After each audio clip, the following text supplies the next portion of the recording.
네, 안녕하세요. 드디어 거의 14주차.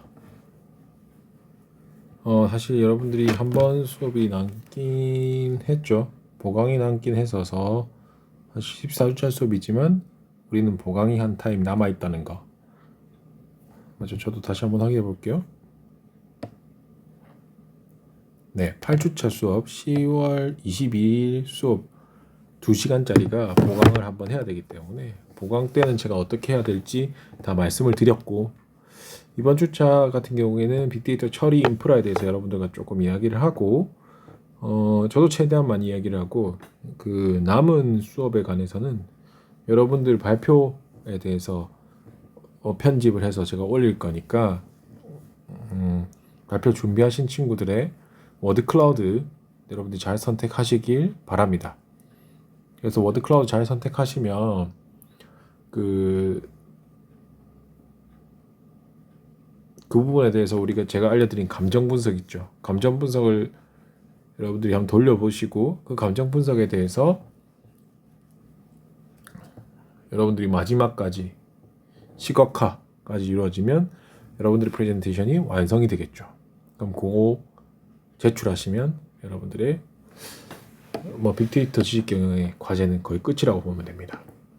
그렇게 한번 처리를 하시면 여러분들이 충분히 빅데이터에 대한 자세한 흐름까지는 아니겠지만 내가 이렇게까지 의견을 자세해서 정리해서 말할 수 있다라는 게 여러분들의 큰 핵심 역량이 될 것이므로 저는 기대하고 있습니다. 워드 클라우드는 어렵지 않습니다. 워드 클라우드는 여러분들이 충분히 이해할 만한 형태로 나오고요. 그 이해할 형태는 친구들이 잘 설명해 줄 수 있을 거라고 저는 생각하고요. 그게 잘 하실 수 있기 때문에 저는 기대하고 있어요. 지금은 매우 기대하고 있는 중이고, 워드 클라우드 형태는 여러분들이 과제로 제출해 주시면 됩니다. 그리고 그 과제는 여러분들이 발표를 하셔가지고 두 번째, 세 번째 시간, 금요일 두 번째, 세 번째 시간에 저랑 줌 수업을 통해서 발표하고, 그 선택된 발표에서 여러분들이 시각화, 감정 분석 먼저 하고 시각화 해서 전체 프레젠테이션 하나 만들어가는 걸로. 주제는 당연히 그 친구가 만든 주제일 수 있겠지만 그 주제에서 나아가는 시각화 방향은 언제든지 바뀔 수 있기 때문에 여러분들도 자유롭게 하신다고 생각하시면 돼요. 여러 가지 주제가 나올 거고, 그 주제에서 내가 원하는 주제에서 워드 클라우드 설명을 듣고 여기서 이런 부분으로 내가 방향을 발전시켜 봐야지 라고 선택하시는 건 두 번째 선택자들의 몫이기 때문에 자유로운 거겠죠. 많이 자유로운 거예요. 자, 제가 좀 설명을 드릴 부분은 빅데이터 처리 인프라 개념입니다. 빅데이터 처리 같은 경우에는 여러분들이 인터넷 접속이 많아지고 데이터 양도랑 많이 늘어나니까 이게 데이터 처리에 대한 이야기들이 너무 많아지고 인프라에 대한 개념도 세지는 거죠. 왜냐하면 빅데이터에 대해서 우리가 저장하고 이를 분석하기 위해서 그 중요성은 엄청나게 이슈가 되고 있고요. 이미 그거에 대한 이슈는 너무나 많고요. 거기서 이제 더 필요해진 게 저장하고 분석하기 위한 기술 개발이 더 이슈가 되고 있는 거죠. 그리고 빅데이터의 효율적인 저장을 하고 신속한 분석을 해야 되는 게 고성능 컴퓨터에 관련된 연구가 많다는 거죠. 왜냐하면 효율적으로 저장하는 게 컴퓨터 성능에 대한 영향을 미친다라고 생각해서 고성능 컴퓨터가 필요하구나 라고 생각해서 활발히 연구하고도 있고요. 또 다른 측면에서는 사실 저장과 처리에 대한 대표적인 기술로 그 구글에서 개발한 게 GFS거든요. 구글 파일 시스템이라고 해서 구글 파일 시스템과 맵리듀스가 있습니다. 그리고 이를 기반으로 한 하둡이라는 게 있는 거죠. 아파치 재단에서 만든. 빅데이터 플랫폼 같은 경우에는 그 빅데이터 다양성 때문에 추론이 매우 복잡하고, 이 빅데이터를 추론을 복잡하기 때문에 이 NP 하드 문제로 본다고 하거든요. NP 하드 같은 게 무슨 뜻이냐면 폴리니멀 타임 P라는 건 폴리니멀 타임, 그래서 기본적인 안에 해결할 수 있는 문제라고 보시면 되고, NP라는 건 여러분들이 답을 알려주면 주어진 시간 안에 검산도 가능한 거예요. 근데 NP 하드라는 건 답을 알려줘도 그 시간에 검산을 못한다는 거죠. 빅데이터는 어떻게 써요? 빅데이터 분석이 이렇게 나왔습니다 라고 알려줘봤자 그 안에 이게 맞는지 아닌지를 검산할 수가 없다라는 거예요. 그래서 이 NP 하드 문제로 많이 보고요. 빅데이터는 그럴 수밖에 없어요. 그래서 NP 하드 자체가 해결할 수 없는 어려운 문제들의 집합이기 때문에 NP 하드 같은 걸 문제를 해결하기 위해서는 어떻게 해결하냐? 휴리스틱 방식을 접근 방식을 많이 이용하거든요. 휴리스틱 이름이 되게 거창해 보이잖아요.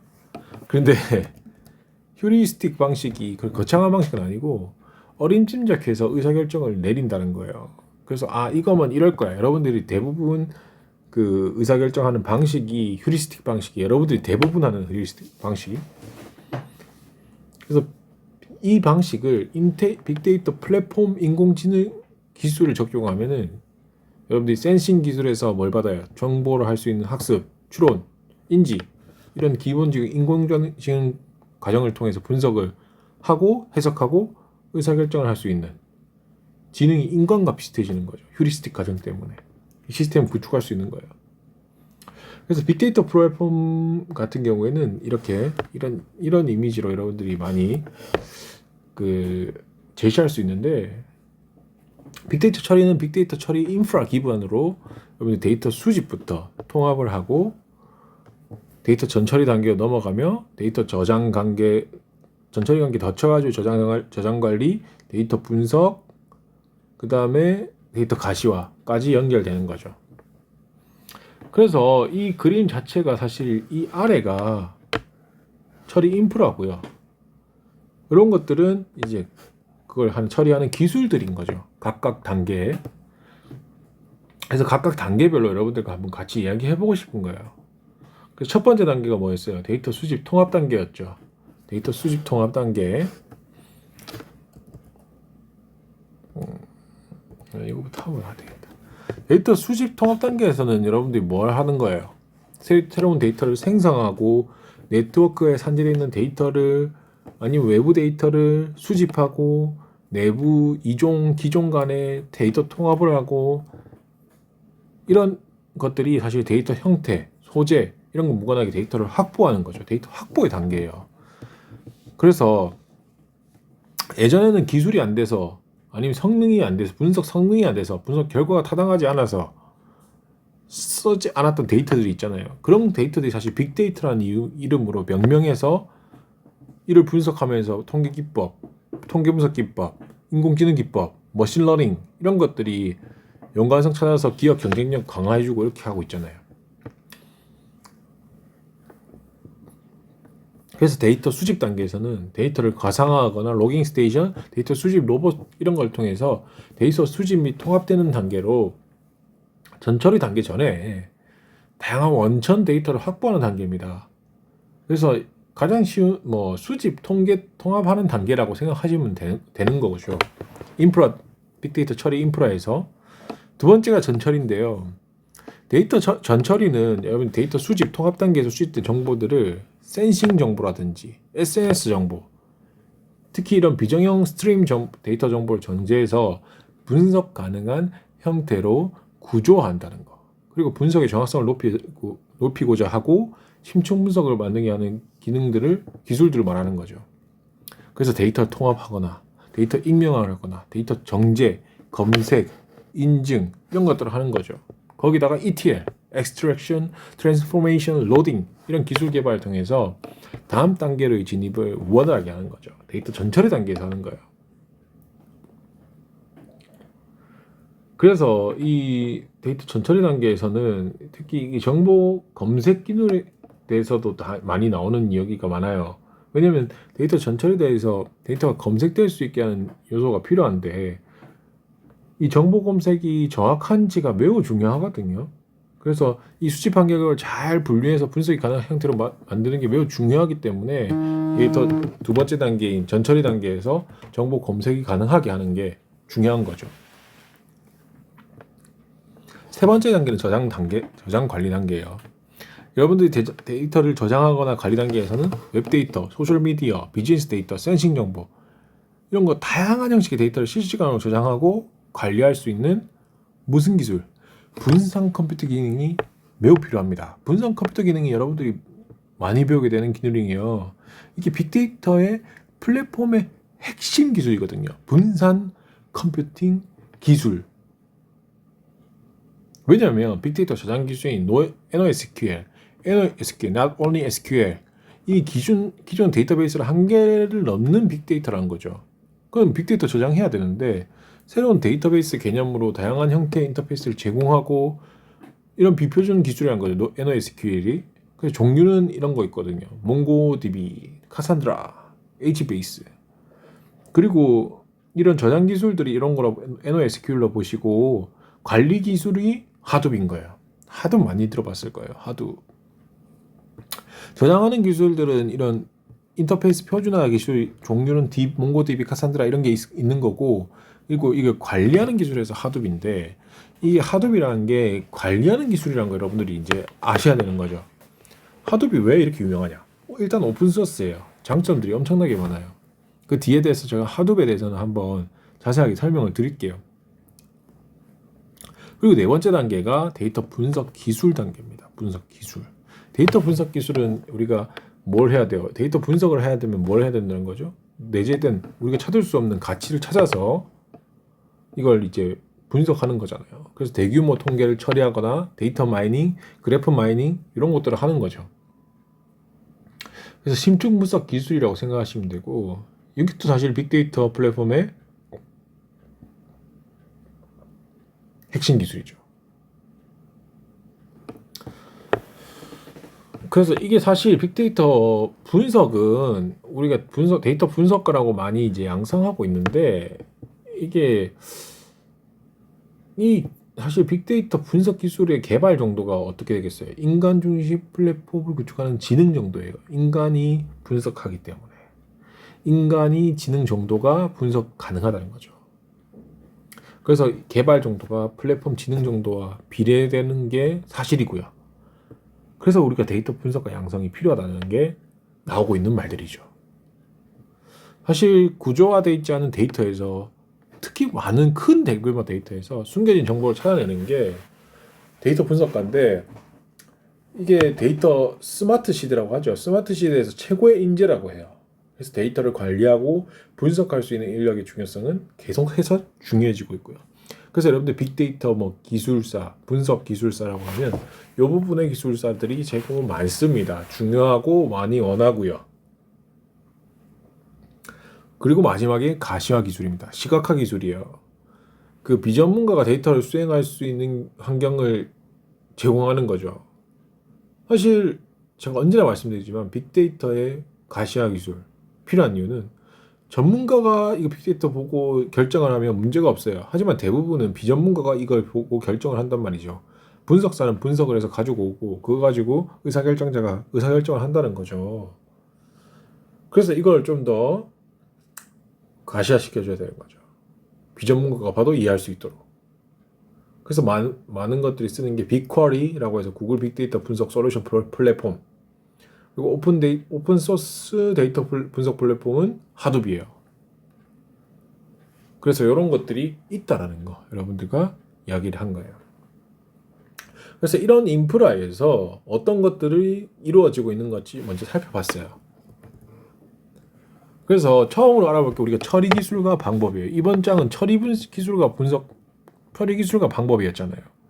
그래서 빅데이터 기술이란 게 뭐예요? 이때까지 얘기했던 게 우리가 데이터베이스에서 기존 데이터베이스에서 사용할 수 없을 만큼 엄청난 양의 데이터를 저장하고 의미 있는 데이터를 검색하고 시각화하고 이를 바탕으로 예측하고 분석하는 기술이란 거죠.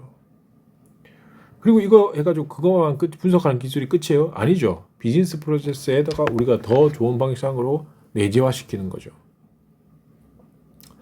그게 우리 빅데이터의 사실 그 기술인데 이 빅데이터를 처리하는 단계는 그 CRM과 좀 비슷하다고 많이 말해요.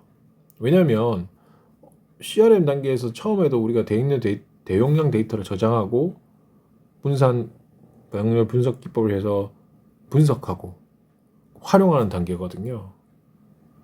그래서 요 순서가 비슷해서 CRM과 비슷하다고 하는데, 우리 같은 빅데이터 같은 경우에는 우리가 이런 웹로그, 소셜 네트워크 로그, 시스템 로그, RDBMS 통해서 수집된 대용량 데이터를 저장해서 분산 병렬 데이터 분석 기법을 이용해서 빅데이터 분석하고 다양한 데이터를 활용하는 단계로 이루어지는데, 이때 빅데이터 요소 기술이 투입돼요. 요소 기술.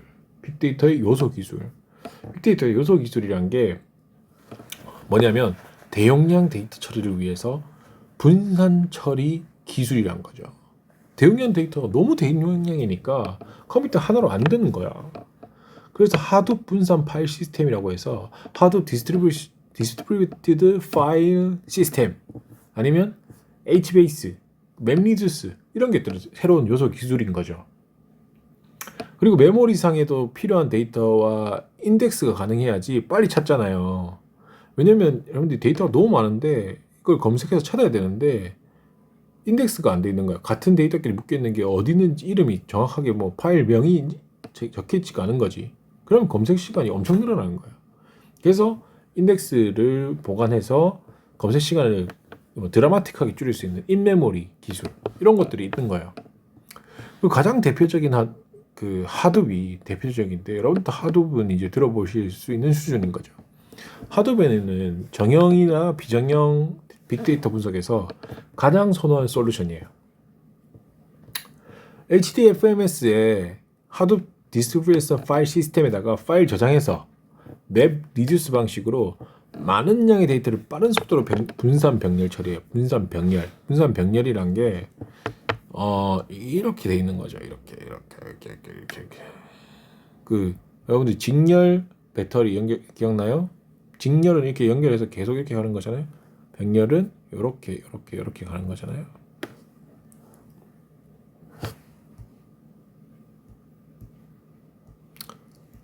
그래서 여러분들 분산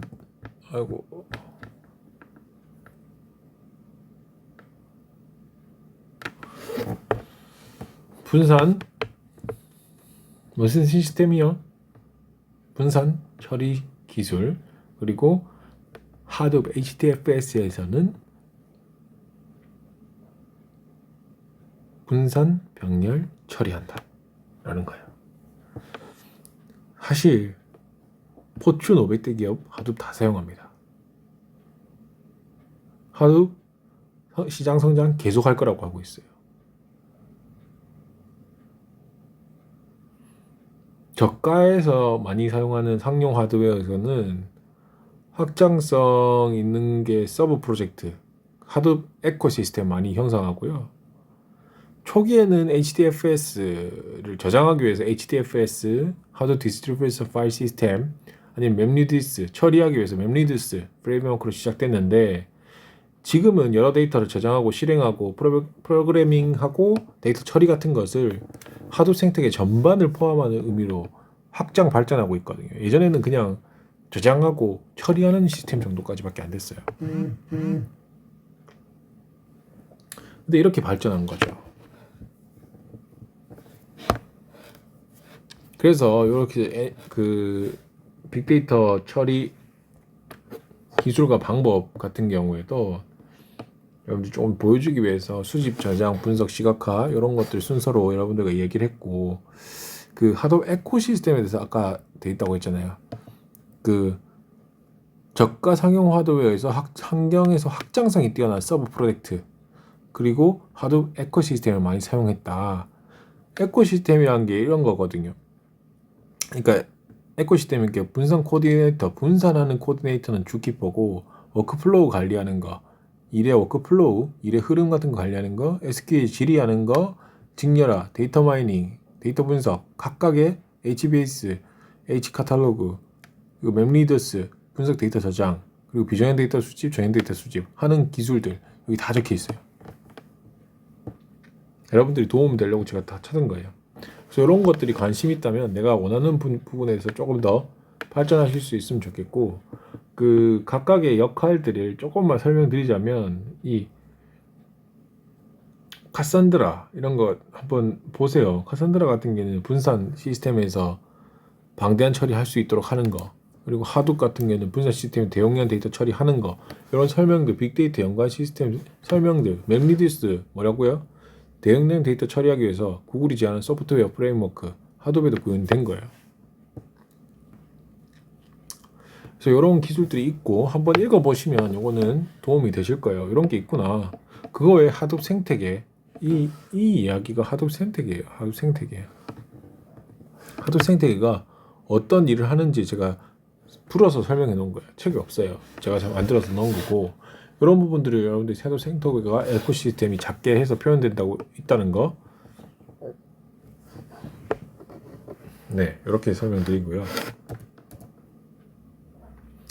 그리고 요거는 제가 추가해서 놓은 건데, 이거 너무 많이 싹소리 했네요. 지워야 되겠다. 지웠어요. 빅데이터 처리 그 하둡에서 각각의 분야로 나눠져 있던 것들이 있죠. 요건 여러분들이 좀 보실 수 있도록 제가 그냥 따로 좀 해놨어요. 그래서 좀 관심 있으신 분들은 이런 처리 기술들이 뭘 의미하는지 한번 보시면 도움이 되지 않을까 싶어서 제가 따로 찾아서 넣어놨습니다. 그래서 하둡 기술 중에서도 하둡 기술 중에서도 이런 뭐 실시간 SQL 저기 이런 거 있죠.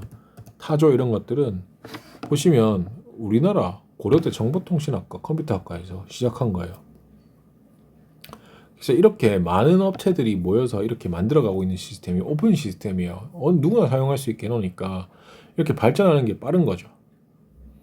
그래서 여러분들도 하둡이 이렇게 조금 도움이 되는구나 라고 생각하시면 되고, 그래서 하둡에 대해서 한번 얘기를 해보려고 합니다. 사실 분산 컴퓨팅, 하둡 얘기하려면 분산 컴퓨팅에 대해서 얘기를 해야 돼요.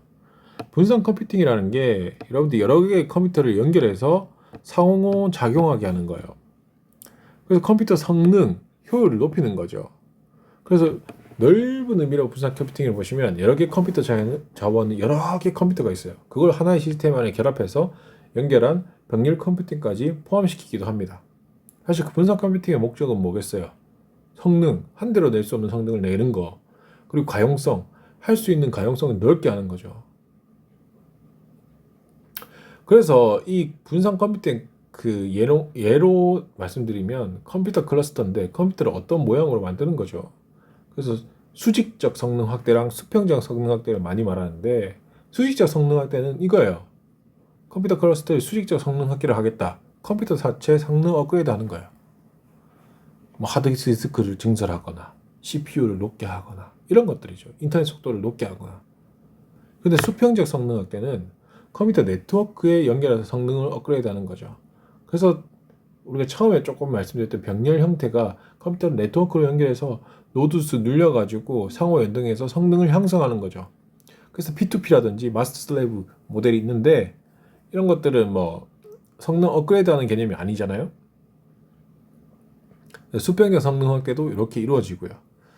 그리고 그 클라우드 컴퓨팅 환경도 있어요. 그래서 구글 파일 시스템 GFS, 아파치 프로젝트 일부인 하둡 HDFS, 이런 것들은 분산 그 클라우드 컴퓨팅 환경을 구축하기 위한 분산 파일 시스템도 있는데, GFS는 구글 파일 시스템인데 구글 기술이 비공개로 되어 있기 때문에 구글에서 아니면 사용할 수 없어요. 이게 돈이 되거든요. 그래서 대부분의 업체들은 HDFS를 사용하고 있어요. 하둡에 있는 공공 클라우드 컴퓨팅 서비스 제공자는 하둡의 HDFS를 쓰고 있어요. 하둡 같은 경우에는 오픈 소프트웨어니까 사용성에 제약도 없고요. 서비스 제공자, 서비스 환경에 따라서 다양하게 수정할 수 있어요. 그래서 많은 사용자가 이용 중인 거죠. 그래서 하둡이 대용량 데이터의 분산 저장을 위한 신속한 처리를 위해서 다수의 컴퓨터 네트워크 연결해서 하나의 시스템과 같이 사용할 수 있도록 구성한 시스템인 거예요. 그래서 하둡의 장점이 뭐냐면 신뢰할 수 있다, 확장 용이하다, 오픈 소스 소프트웨어다. 그리고 야후, 아마존, 빅데이터 처리를 위해서 하둡을 이용하고 있다. 그래서 사실상 말씀드리면 빅데이터 처리를 위한 표준 플랫폼이 뭐냐 했을 때 하둡이라고 해요. 그래서 하둡 HDFS는 클라우드 컴퓨터 환경 구축하기 위해서 이용하게 되는데 대부분 분산 파일 시스템을 일반적으로 데이터 손실을 예방하기 위해서 많은 저장 장치를 사용하게 되는데 이런 부분들은 사용자에 의해서 저장된 데이터 사용자들을 위해서 데이터는 저장하기 안전하게 보장돼야 되고 발생하는 장애가 없어야 되고 이렇게 대비해야 되기 때문에 데이터 입출력을 원활히 수행할 수 있는 성능을 가져야 되는 게 가장 중요하거든요. 그래서 이 하둡 파일 시스템이 나오게 되는 거예요. 하둡 파일 시스템은 분산 저장 기능을 제공하는 시스템으로서 마스터 노드 하나를 네임 노드 그리고 슬레이브 노드를 해가지고 데이터 노드라고 많이 부르는데 이 네임 노드하고 데이터 노드, 슬레이브 노드 노예예요. 노예. 마스터와 노예로 되어 있는 모드예요. 그래서 네임드 노드에서 저장을 시키면 이 데이터 노드에 이렇게 같은 파일이 복제가 돼서 되는 거죠. 그래서 항상 세 개를 유지할 수 있게 해요.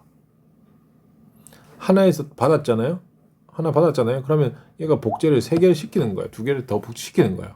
그래서 블록 수를 3배수로 저장하고 있기 때문에 저장의 가용성을 높이는 거죠. 거기다가 리눅스 운영체제로 하거든요. 그래서 저비용으로 하드웨어 구축이 가능해요. 거기다가 자바 언어 이용했거든요. 그래서 다양한 서버에서 구동 가능하고요. 그런데 사실 HDFS 치명적인 단점은 파일 생성, 삭제, 이동, 수정 가능해요. 하지만 사용자의 직접적인 접근 권한, 링크 이런 게 없어요. 그래서 그런 장단점이 있고 여러분들이 이해하시면 좋을 것 같고요. 그거 외에 이제 맵리듀스 실시간 처리 기술, 빅데이터 분석을 통해서 빅데이터 우리가 처리에서 분산 컴퓨터링 기능이라고 보시면 되고 또 분석 과정에서는 빅데이터 분석을 위해서는 분석 엔진 R이 가장 많이 이용돼요. R 데이터 분석 R 빅데이터 분석을 위해서는 또 R이 유지되는 거죠. 이 R은 그 구글하고 페이스북에서 분석 엔진으로 많이 사용합니다. 그리고 오라클, IBM 기억 장치 쪽이라든지 데이터베이스 분석 엔진으로 R을 채택하고 있어요. 그래서 통계 소프트웨어로 많이 알려진 SAS라든지 SPSS는 R 연동을 위한 인터페이스가 이미 제공되고 있기 때문에 R은 빅데이터 분석에서 공통 분석 플랫폼으로 사용되고 있습니다. 이것이 R이 되게 강한 이유입니다. 그래서 빅데이터 분석에서 다양하고 관련된 다양한 것들 최신의 라이브러리 제공하고 있고요. 오픈 소프트웨어고 프로그램 언어는 자바고 C 등과 연동도 영위하기 때문에 분석에서는 또 R인 거예요. 그래서 이런 것들 여러분들이 조금 더 도움 좀 될 거고요. 앞에서 우리가 말씀드렸던 맵리듀스, 하둡과 맵리듀스로 많이 이루어진다 했는데 맵리듀스도 비슷해요. 컴퓨터 클러스터 환경, 컴퓨터가 이렇게 여러 가지로 묶여있는 클러스터 환경인데 이게 페타바이트 이상 1024 테라바이트 1024 테라바이트일 때 페타바이트거든요. 1024 테라바이트라는 게 여러분들 컴퓨터에 보시면 1기가바이트 막 이렇게 하죠. 100기가 이렇게 얘기하잖아요. 1테라바이트가 1024가 아마 104만 8,576기가바이트 정도 돼요. 그 정도 차이입니다. 이 정도 엄청나게 대용량이죠. 뭐 숫자 몰라도 됩니다. 그 정도 대용량 데이터를 병렬로 처리하기 위해서 만들어진 프로그램이고 이게 맵 함수와 리듀스 함수를 쓰거든요. 함수를 써요. 함수. 그래서 리스트를 찾는 게 맵 함수고 결과를 취합하는 게 리듀스 함수거든요. 그래서 맵 함수 리듀스를 기본으로 하기 때문에 맵리듀스를 쓰고요. 그 뭐 이름이 많이 있어요. 이거 각각의 사용자 정의한 프로그램을 잡이라고 하고 각 노드에 그 수행하는 세부 작업을 태스크라고 하고 분산 처리하는 과정을 맵 태스크라고 부르고 각각 결과를 하나로 모으는 걸 리듀스 태스크라고 하거든요. 그래서 맵리듀스라는 게 그 하고 있는 프로그램 실행 자체를 맵리듀스라고 하거든요. 그래서 각각의 실행 과정이 뭐 분할하고 맵핑하고 셔플링하고 리듀싱하는 것들 이런 것들이 있고 그 맵리듀스 같은 경우에는 뭐 한번 위에 어떻게 진행하는지는 설명이 잘 돼 있기 때문에 우리 책 314페이지에 잘 돼 있기 때문에 한번 보시기만 하면 되고 자기 관심이 있으신 분은 좀 자세히 읽어보시면 되는 부분이에요. 근데 맵리듀스 단점이 있는데 이게 고차원의 언어가 없어서 그 반복 데이터 처리 구현이 어려워요. 그래서 이걸 개선하려고 많이 하고 있는데 대표적으로 이 그 아파치 스파크라고 있거든요. 이 맵리듀스의 비슷한 목적을 해결하기 위해서 클러스터 컴퓨팅 프레임워크인데 이것도 한번 나중에 뒤에 제가 연결해서 드릴게요. 맵리듀스는 좀 잠깐 단점이 있는 부분이고 그 빅데이터 처리하는 프레임워크 사실 대부분은 맵리듀스 사용하긴 해요. 왜냐면 대용량 데이터를 처리하기 때문에. 근데 여러 가지 단점이 있다는 거죠. 고차원 언어도 없고 반복 데이터 처리 구현이 어려울 때 그 맵리듀스의 단점이 나오는데 그래서 이 맵리듀스의 단점을 보완하기 위해서 나온 게 이 여러 가지 실시간 처리 기술들입니다. 그래서 맵리듀스 같은 경우에는 실시간 데이터 조회도 안 돼요. 왜냐면 너무 대용량이니까. 그래서 이 단점을 극복하기 위해서 실시간 분산 쿼리 방법이거나 스트리밍 처리 기법이 많이 연구되고 있는데 실시간 분산 쿼리라는 게 그 지금 클러스터 구성하는 노드 여러 가지 연결하고 있는 쿼리가 처리한다고 생각하시면 되는데 그 쿼리가 처리될 때 한 번에 처리하는 데이터의 크기는 작게 하면서 병렬로 처리를 해서 응답 시간을 실시간 수준으로 높이는 방식이에요. 그래서 처리하는 걸 크기를 너무 더 작게 하면서 병렬로 처리해 버리는 거죠. 그러면 응답 속도는 빨라질 거 아니에요. 그거 말고도 스트리밍 처리라고 있거든요. 스트리밍 여러분 뭐 음악 스트리밍 서비스 많이 들어봤잖아요. 이게 뭐냐면 끊임없이 들어오는 데이터가 있는데 이걸 유입 시점에 분석해서 원하는 데이터 뷰로 미리 만드는 방식이에요. 그래서 이 방식이 컴플렉스 이벤트 프로세싱 CEP 방식이라고 부르고 이게 어떤 것들이 많냐면 트위터의 스톰 그리고 아파치 스파크가 이 방식에 속합니다. 스트리밍 처리 방식. 이게 아파치 스파크라는 게 빅데이터 분석 처리 프레임워크의 가장 요즘 세계에서 요새 좀 가장 중요한 빅데이터 분산 처리 프레임워크라고 해요. 왜냐하면 아파치 스파크가 전 세계에서 가장 많이 사용돼요. 그리고 다량의 데이터를 다량의 서버에서 동시에 분석할 수 있는 플랫폼이에요. 그리고 세 번째가 그 기존의 SQL을 활용해서 분석 결과를 가져올 수 있기 때문에 엄청나게 그 호환이 좋다는 거죠. 네 번째가 데이터 전처리를 위해서 스파크, 파이썬 같은 언어 사용할 수 있어요. 스파크 같은 경우에는 자바, 파이썬, R 프로그래밍 언어 네이티브 바인딩 제공하고 있기 때문에 전 세계 기업들이 특히 주요 IT 기업들이 아파치 스파크 쓰고 있어요.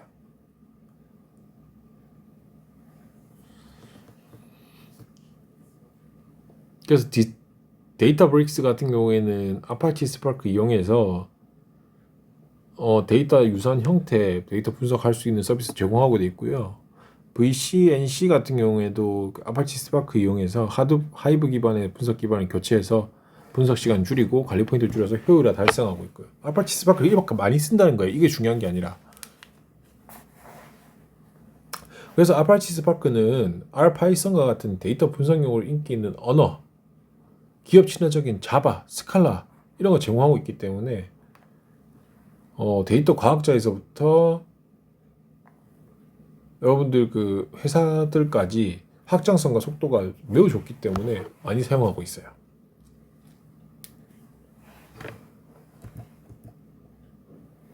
그거 외에 이제 클라우드 처리 기술도 있거든요. 클라우드 컴퓨팅 많이 들어보셨을 거예요. 인터넷 환경에서 ICT, 자원 사용해서 사용자의 요구에 따라서 가상화시키고 제공하는 컴퓨팅 환경인 거죠. 그래서 이런 것들은 충분히 여러분들이 ICT 환경 많이 들어보셨고 클라우드 처리 기술 많이 들어보셨을 건데 클라우드 컴퓨팅의 가장 세 가지 전달 유형이 이 세 가지거든요.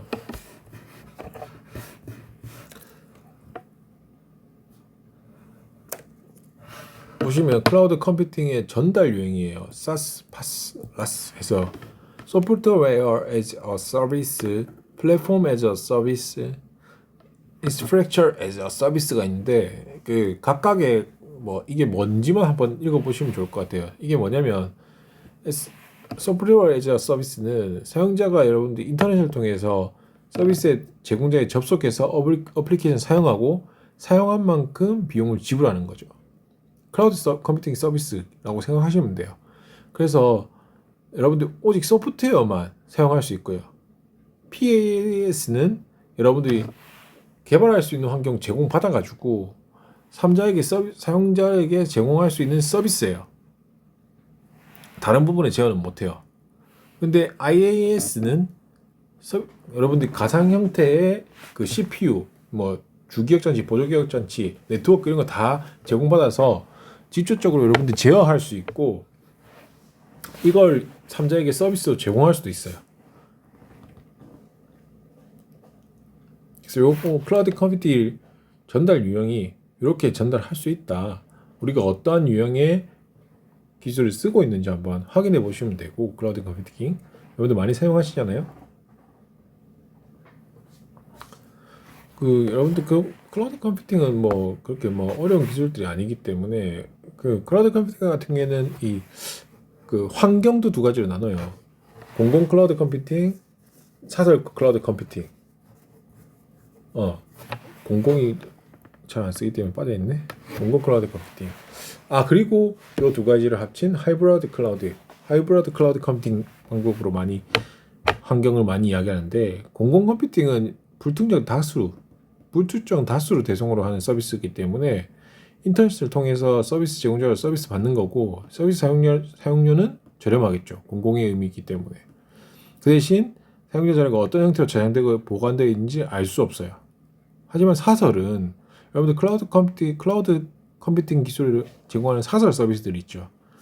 이거 보시면 얘네들은 사용자 제공 중심 환경 이런 이점이 있고 데이터 처리, 정책적 처리 관리를 직접 할 수 있기 때문에 공공 클라우드 컴퓨팅에서 발생하는 신뢰성 문제가 해결되기 때문에 매우 좋아요. 그에 반면에 하이브리드는 여러분들이 클라우드 컴퓨팅, 공공 클라우드 컴퓨팅, 사설 클라우드 컴퓨팅 조합이에요. 하이브리드는 사용자의 중요한 정보는 사설 클라우드 컴퓨팅 구축해서 알고 일반적으로 공개하는 정보는 공공 클라우드 컴퓨팅 환경을 구입해서 운영하는 거죠. 그래서 이런 클라우드 처리 기술도 있다라는 것만 알아두시면 여러분들 빅데이터를 처리하는 기술에 대해서는 충분히 이해하실 수 있을 거라고 생각합니다. 이 장에서는 사실 하둡과 아파치 스파크가 여러분들이 좀 빅데이터에 관심이 있고 좀 더 좀 자세하게 들어가고 싶다면 좀 더 공부하고 싶으실 부분이라고 생각되실 거고 웹리듀스도 마찬가지입니다. 그래서 이런 것들 여러분들이 좀 공부하시면 좋을 거고 이런 기술들에 대한 의미도 제가 다 표현을 해놨기 때문에 여러분이 도움되실 수 있을 거라고 생각합니다. 그러면 여기까지 하고 수업 마치도록 하겠습니다. 수고하셨습니다.